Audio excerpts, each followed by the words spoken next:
Light. It really talks about my memories with my dad. You guys know him as an intellectual, a political activist. I knew the other side of him, and I'm going to share some anecdotes with you. Unfortunately, my brother could not be here to join us today. My mother recently had surgery, and he had to stay there to help take care of her. You know Bizhan as an activist and intellectual, but I'm going to tell you about my dad. Bizhan was born in Tehran. He migrated to the US in 1965. He trained in internal medicine in Iran, then did a specialty in orthopedic surgery, all by the age of 26. And if that wasn't enough, after a few years in the US, he did a second residency in psychiatry, eventually becoming the foremost authority in violent schizophrenia. He believed that neuroscience was the long-term path to mental illness. I recently asked him before he passed why he changed specialties, and in his typical Bizhan manner, he said mainly because I didn't want to be on call. That's basically what's the reason. When Bizhan got sick, I asked him to tell me about his heritage. And since the only thing he had ever told me was that his father was a shoemaker, kafosh, it wasn't until many years later, while retelling my father's humble background, did my mom turn to me and say, "What? That's not true." It turns out that his father was actually an investigator of corruption amongst the government officials. But I digress. He started telling me about his family and the contributions to the Iranian culture. I'm going to share this with you, not because I'm showing off, but because I want you to see the appreciation I got from my heritage that I didn't have from before, because my father never shared anything with us from his family. My great-great-grandfather, his name was Mirza Khoshnevis.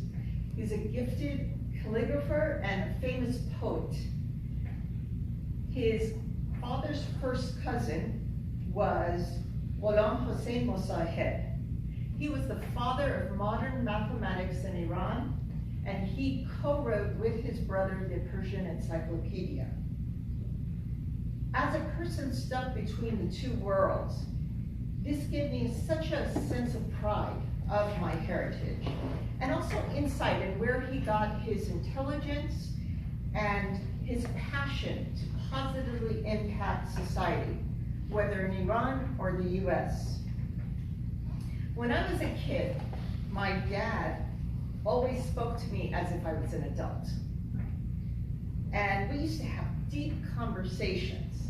The one that stuck with me to this day, and it left a lasting impression, was one day we were standing outside. It was a beautiful spring day, and he was fixing my bicycle. And he very casually turned to me and he said, "What do you want to be when you grow up?"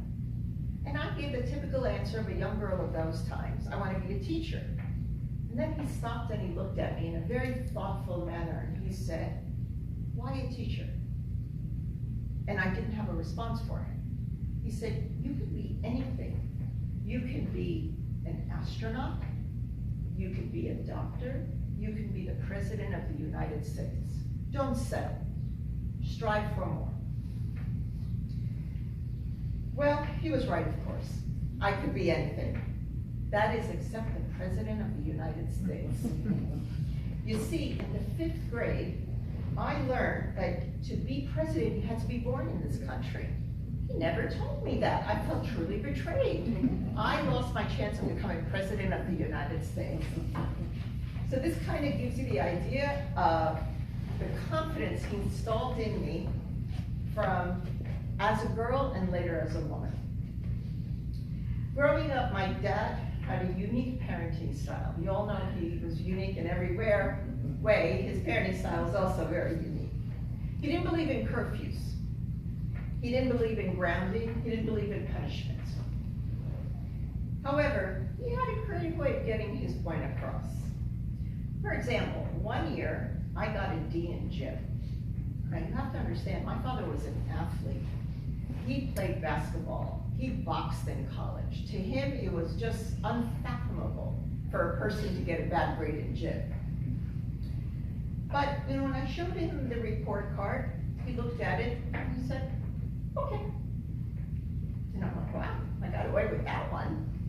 So the next day, I went to get my bicycle and it wasn't there. I called my dad in a panic, said, somebody stole my bicycle. And he calmly said, I took it. And I'm like, I'm confused. Why would you take my bicycle with you to work?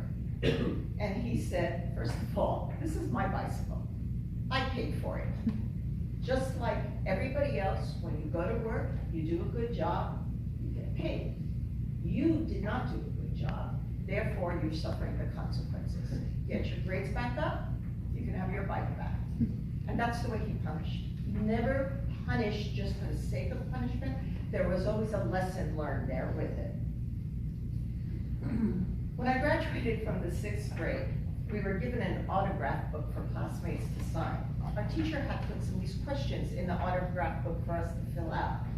One of the questions was, who is your hero? And I wrote, my daddy. I still remember the look on his face when I gave him the book to sign, and as he's leafing through it, he came across that. And it was the first time, but not the last, that I saw a crack in his tough facade. Throughout my life, my dad was my hero, my mentor, and my best friend. Regardless of where he was in the world, he was always there for me, whether in spirit or in person. As I got older, we spent a lot of quality time together.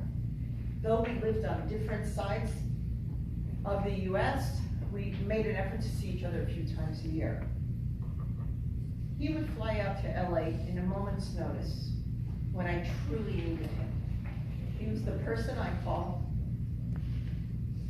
when I got a promotion, landed a big deal, had my heart broken, and just when I needed to be lifted up.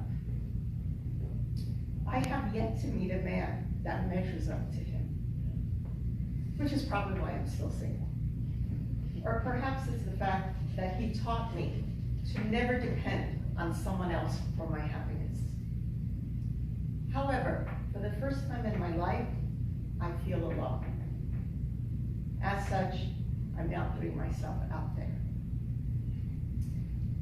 I'm going to briefly touch on politics, since that's where most of your relationships are with him, based on politics and activism. And I just want to share something funny with you. I know this is hard to believe, but my father and I shared many similar traits. We loved to debate. And I was as strong as he was, so neither one of us would ever back down from a debate. Our political beliefs differed. We were on different ends of the spectrum. We respected each other's opinion, but we would never give in. So our arguments would always end with him saying, when the revolution comes, they're going to come for you first. Towards the end of his life, when my dad's health was declining, he only wanted to see family. Beside my brother and I, he was close to my mother's side of the family, and my mother. And people always find that very weird, that they've been divorced for so long, and yet he's still so close to my mom and her family. He had a special place in his heart for my Aunt Nuns. She was like a second daughter to him. She would always get away with giving him a hard time, whether as a child or an adult. If you ask her about her most vivid memory, she'd tell you when she was around 5 years old, she kept pestering my father. After a while, my father picked her up, put her on a coat hat hook, left her dangling, and left the room. She never forgave him for that until she came to the US and she spent time with him. I also want to tell you about my Uncle Reza. Reza is a second dad to me. he made a point to visit my dad frequently during his illness. And when my dad no longer ate, Reza would make his favorite food, which was Mosaheb, to entice him to eat. I know my dad cherished that time he spent with him. Reza also stepped in and guided my brother and I through this difficult time. He put together this beautiful memorial tribute to my dad, and for that I'll be eternally grateful. I leave you with one last story. My childhood dream was to go to Paris. And when I was 16, my father took me, and unbeknownst to me, it was to an anti-Shah demonstration, but that's a story for another day. Since it happened to be New Year's Eve, I begged my dad to go to a club. And off we went. I was dancing with my cousin, having this great time, and I looked over at my dad, and there was this massive speaker about this big. He had his head on the speaker, sound asleep. I could not believe that, but he suffered from jet lag. I'll always remember that time that we traveled. That was the first time we went on a trip together, and it was just a lovely memory. It was on that trip that I fell in love with Paris, and I vowed that I'm going to return and live here one day, and I did just that. So you see, once again, he was right. I can be and do anything I set my mind to. I'd like to tell you one other thing. I know this isn't common in the Persian culture, and it's more about the American culture, but I have started a fundraiser for these children from the villages of the Dahat. They're the impoverished villages in which no education reaches these children. And I have a friend who every year raises funds, and she goes out there and she sets up mobile schools to bring education to the kids. Hold on one second. I just want to read you here. My dad believed that an educated society is a strong society. Throughout his life, he helped many Iranian students achieve their dreams of receiving a college education. I think a lot of you are aware of that. I'd like to ask you to help continue his efforts. In Los Angeles, we raised $1,000 in my dad's name. And we want to be able to help these kids get an education, because you all know that's the only way to move a society forward. So if you would like to donate, please see me afterwards and I'll send you a link. Thank you for listening to my stories, and hopefully